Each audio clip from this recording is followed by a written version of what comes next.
집값이 오른다. 전세가 오른다. 월세가 오른다. 요즘 이런 말 너무 많이 들어서 이제는 좀 무뎌지셨을 수도 있습니다. 그런데요. 여기서 질문 하나 드려볼게요. 셋 중 하나만 오르는 게 아니라 셋이 같이 오르면 그건 그냥 부동산 상승장이 아닙니다. 그때부터는 사는 게 어려워지는 장이 됩니다. 지금쯤 이런 생각 드시지 않나요? 그래도 결국 비싼 동네 이야기 아니야?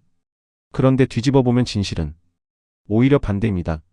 원래 제일 비싼 데서 먼저 시작된 압박이 이제는 중간 가격대, 그 다음엔 외곽, 그리고 실수요자들이 마지막으로 버틸 수 있던 구간까지 하나씩 밀고 내려오고 있습니다. 쉽게 말해서 처음엔 남의 동네 불구경 같았는데 지금은 그 불길이 우리 집 현관 앞까지 온 겁니다. 오늘은 이 이야기 숫자만 읽고 끝내지 않겠습니다. 지금 부동산 시장이 왜 이렇게 숨이 막히는지, 왜 전세가 월세를 밀어올리고, 왜 월세 부담이 매매 수요를 자극하고, 왜 규제가 나와도 시장이 쉽게 안 꺾이는지, 이 흐름을 진짜 실수요자 입장에서 한 번에 정리해 보겠습니다. 구독과 좋아요는 사랑입니다. 일단 지금 시장의 출발점은 매매가 아닙니다. 전세예요. 이게 중요합니다. 많은 분들이 집값만 보는데 지금 시장의 불안은 전세에서 먼저 올라오고 있습니다. 서울 아파트 전세값이 2026년 6월 넷째 주 기준 주간 0.35% 올랐습니다. 숫자만 들으면 A 0. 몇 %네. 이렇게 생각하기 쉽습니다. 그런데 이게 2013년 10월 이후 가장 큰 주간 상승폭입니다. 그러니까 평범한 오름세가 아니라 시장이 확실히 뜨거워졌다고 봐야 하는 구간인 거죠. 특히 성동, 성북, 도봉 같은 지역에서 상승세가 강하게 나왔고요. 대단지, 학군지, 역세권처럼 사람들이 진짜 살고 싶어하는 곳부터 매물이 먼저 사라지고 있습니다. 여기서 잠깐 전세 가격이 오른다. 이 말을 그냥 가격표만 올라가는 일로 생각하면 안 됩니다. 진짜 무서운 건 가격이 아니라 선택지가 사라진다는 데 있습니다. 냉장고의 우유값이 오른 정도가 아닙니다. 아예 문을 열었더니 먹을 게 없는 상태에 가까운 거예요. 원래 세입자는 이 동네 안 되면 저 동네, 전세 안 되면 반전세, 반전세 안 되면 월세, 이렇게라도 움직일 수 있어야 하잖아요. 그런데 지금은 그 도망갈 구멍들이 하나씩 같이 막히고 있습니다.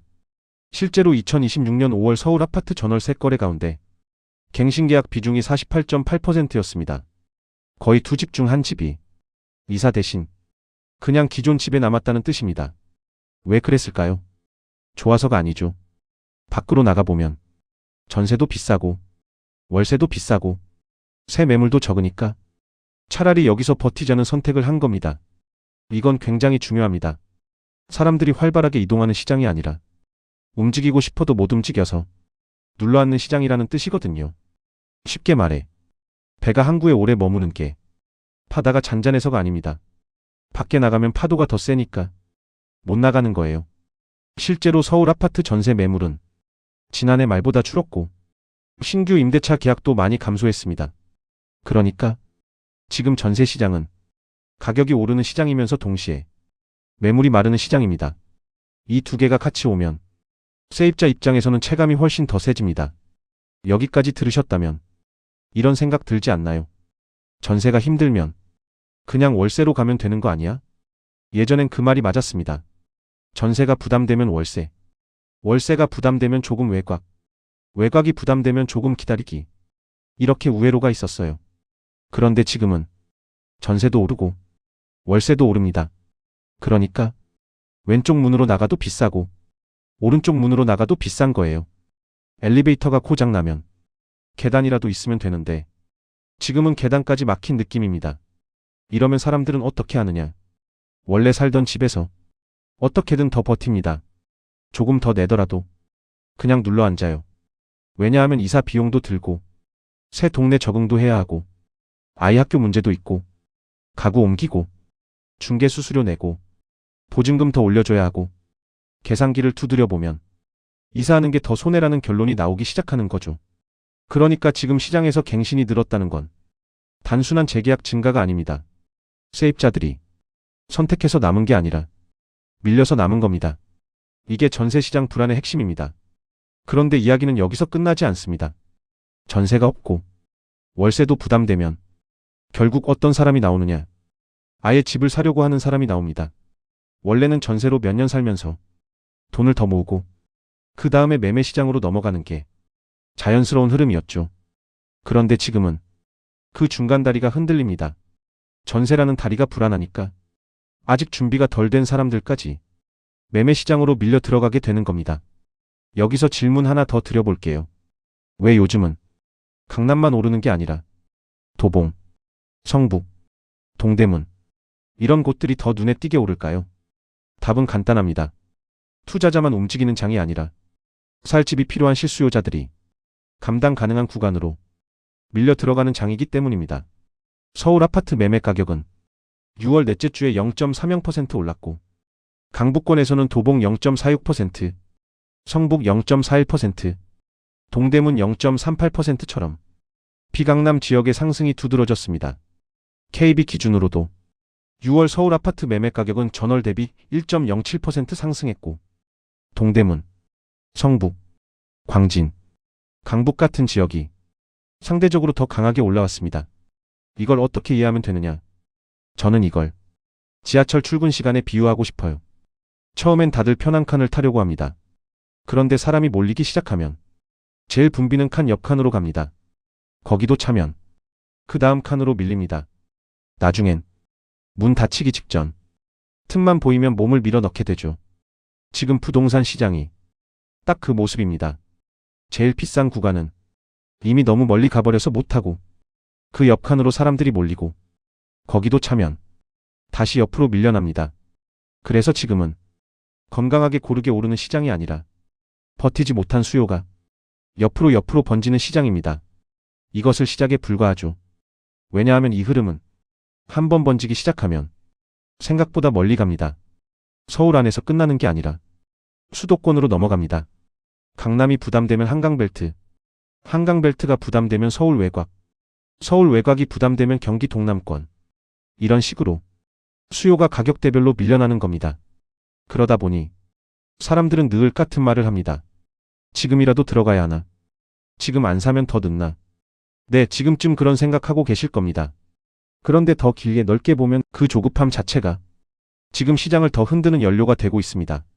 그리고 정부가 규제를 꺼내들면 이불이 꺼질까요? 여기서 잠깐. 많은 분들이 규제 지역 지정이 나오면 이제 떨어지겠네. 이렇게 생각합니다. 그런데 실제 시장은 조금 다르게 움직입니다. 규제는 속도를 늦출 수는 있어도 사라지지 않은 수요까지 없애지는 못합니다. 최근 동탄, 기흥, 구리 등이 규제 지역으로 묶인 뒤에도 인근 지역에서 바로 풍선효과 조짐이 나왔습니다. 집주인들이 매물을 거두고 호가를 2천만 원, 3천만 원씩 올리고 어떤 곳은 며칠 만에 수천만 원에서 1억 원 가까이 호가가 뛰었습니다. 이게 무슨 뜻일까요? 수요가 꺼진 게 아닙니다. 길이 막히니까 옆길로 돌아간다는 뜻입니다. 물을 한쪽에서 막으면 다른 쪽 둑이 먼저 불안해지는 것과 똑같습니다. 그래서 규제 뉴스가 나왔을 때 우리가 진짜 봐야 하는 건 규제된 지역 하나만이 아닙니다. 그 주변, 그 다음 가격대, 그 다음 대체 지역까지 같이 봐야 합니다. 왜냐하면 집을 사야 하는 사람은 정책 발표를 보고 갑자기 집이 필요 없어지는 게 아니니까요. 전세 만기가 오면 움직여야 하고 아이 학교가 바뀌면 옮겨야 하고 신혼부부는 시작을 해야 하고 직장이 바뀌면 통근을 생각해야 합니다. 실수요는 규제 한 줄로 사라지지 않습니다. 방향만 바뀔 뿐입니다. 자, 여기까지 오셨다면 이제 돈의 흐름도 봐야겠죠. 정부는 2026년 가계대출 증가율 목표를 1.5%로 더 강하게 관리하겠다고 했습니다. 다주택자나 임대사업자의 수도권 규제지역 아파트 담보대출 만기 연장도 원칙적으로 막겠다고 했고요. 한마디로 돈줄을 조이겠다는 겁니다. 그런데도 5월 전 금융권 가계대출은 9조 3천억 원 늘었습니다. 이건 굉장히 의미가 큽니다. 정부는 브레이크를 밟고 있는데 차 안에서는 이미 사람들이 앞으로 쏠리고 있다는 뜻이거든요. 관성이 붙은 시장이라는 얘기입니다. 특히 시장에서 위험하게 봐야 할 건 사람들이 대출이 되느냐 안 되느냐에 맞춰 지역을 옮겨 다니기 시작한다는 점입니다. 강남이 안 되면 피강남, 피강남이 안 되면 외곽, 외곽에서 규제가 나오면 인접 피규제. 이런 식으로 대출 가능 구간을 따라 수요가 이동하는 겁니다. 그러면 어떤 일이 생기느냐? 원래 체급이 작았던 지역은 그 수요를 받아내지 못하고 가격이 더 예민하게 튑니다. 큰 물통은 물이 조금 들어와도 덜 흔들리지만 작은 물통은 한 바가지만 부어도 확 넘치는 것처럼요. 지금 수도권 일부 지역들이 딱 그 상태에 가깝습니다. 그럼 공급은 어떻느냐? 정부는 말합니다. 서울 입주 예정 물량이 2025년과 2026년 합쳐 7만 1000가구 수준이고 양질의 재건축 재개발 물량도 많다. 2027년 이후에는 더 늘어날 것이다. 이 말 자체를 무시할 필요는 없습니다. 정부가 공급 계획을 잡고 있고 실제로 예정 물량도 존재합니다. 그런데 시장이 왜 이렇게 불안하냐? 총량과 체감은 전혀 다른 문제이기 때문입니다. 예를 들어 냉장고에 내일 식재료가 온다고 해서 오늘 저녁 배고픔이 사라지지는 않잖아요. 입주 물량이 예정돼 있다는 말과 지금 당장 내가 구할 수 있는 전세가 있느냐는 완전히 다른 질문입니다. 게다가 사람들은 아무 데나 살 수 있는 게 아닙니다. 직장, 학군, 교통, 생활권, 부모님 거리, 아이 어린이집, 이 조건들이 다 얽혀 있죠. 그래서 공급은 숫자로 충분해 보여도 체감은 부족할 수 있습니다. 지금 시장은 바로 그 체감 부족이 훨씬 더 크게 작동하고 있습니다. 자, 이제 마지막으로 정책의 다음 카드도 봐야 합니다. 정부는 7월 말쯤 부동산 세제 개편안을 발표할 계획이라고 밝혔습니다. 보유세와 거래세를 균형 있게 함께 보겠다는 방향도 내놨고요. 시장에서는 공정시장가액 비율 조정, 고가주택과 비거주 주택에 대한 차등과세, 장기 보유 특별 공제 손질, 이런 카드들이 거론됩니다. 여기서 중요한 건 아직 확정안이 아니라는 점입니다. 하지만 방향은 읽힙니다. 집을 사는 대상보다는 사는 곳으로 보겠다는 원칙을 더 강하게 밀고 있는 겁니다. 문제는 여기에도 함정이 있다는 거예요. 세금을 너무 급하게 올리면 매물이 나오는 게 아니라 오히려 잠길 수 있습니다. 팔면 세금이 너무 크고 들고 있자니 부담도 크면 사람들은 의외로 그냥 멈춰버립니다. 그래서 시장은 지금 세게 치느냐 보다 어디를 먼저, 어느 정도로, 얼마나 정교하게 손보느냐를 더 예민하게 보고 있습니다. 그리고 이 대목에서 실수요자들이 가장 많이 흔들립니다. 지금 사야 하나? 더 기다려야 하나? 전세로 더 버텨야 하나? 아니면 월세라도 옮겨야 하나? 저는 이 질문에 아주 단순하게 답하고 싶습니다. 내가 지금 정말 살아야 하는 집이 필요하냐? 그리고 금리가 더 오르거나 정책이 더 나와도 버틸 수 있느냐? 결국 이 두 가지입니다. 저는 지금 시장을 비 오는 날 우산 고르는 상황이라고 봅니다. 비가 오는 건 확실합니다. 그런데 태풍일지, 소나기일지는 아직 더 봐야 합니다. 이럴 때 제일 위험한 사람은 우산이 없어서 불안한 마음에 남들이 산다는 이유만으로 내 형편보다 너무 비싼 우산을 카드 할부로 사는 사람입니다. 반대로 제일 안정적인 사람은 내가 감당 가능한 가격 안에서 지금 필요한 크기의 우산을 고르는 사람입니다. 부동산도 똑같습니다. 정말 실거주가 필요하고 현금 흐름이 안정적이고 금리가 조금 더 올라가도 버틸 수 있다면 내 집 마련을 무조건 늦출 필요는 없습니다. 하지만 전세가 불안하다고, 주변에서 지금 아니면 끝이라고 떠민다고 영끌로 들어가는 건 완전히 다른 이야기입니다. 지금 시장은 겉으로는 강해 보이지만 속은 굉장히 예민합니다. 수요는 살아있고 정책은 더 나올 수 있고 세금과 대출도 동시에 손볼 수 있는 국면입니다. 이런 장에서는 잘 맞히는 사람보다 덜 다치는 사람이 이깁니다. 면적을 조금 줄이더라도, 지역을 조금 조정하더라도 대출 부담을 낮추는 쪽으로 가는 게 오히려 길게 보면 더 강한 선택일 수 있습니다. 화려한 수익률보다 버틸 수 있는 현금 흐름이 중요합니다. 남들이 얼마 벌었는지보다 내가 몇 년을 버틸 수 있는지가 더 중요합니다. 마지막으로 오늘 이야기 한 줄로 정리해 보겠습니다. 지금 부동산 시장의 핵심은 집값 상승 그 자체가 아닙니다. 전세 부족이 월세를 밀어올리고 월세 부담이 매매 수요를 자극하고 규제가 그 수요를 다시 옆 지역으로 번지게 만드는 연쇄 반응. 바로 이게 핵심입니다. 그러니까 지금은 가격 하나만 보고 움직이면 안 됩니다. 전세 매물, 갱신 비중, 대출 규제, 세제 방향, 공급 시차. 이 5가지를 같이 봐야 합니다. 지금쯤 이런 생각 드시나요? 너무 복잡한데? 결국 어떻게 하라는 거야? 제 답은 분명합니다.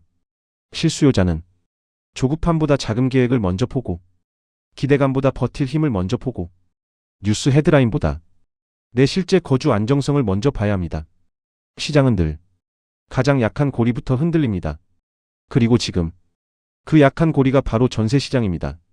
그 신호는 이미 충분히 나왔습니다. 이제 남은 건 그 신호를 보고도 조급하게 휩쓸릴 건지 아니면 냉정하게 내 기준을 세울 건지 그 선택입니다. 구독과 좋아요는 사랑입니다. 채트였습니다.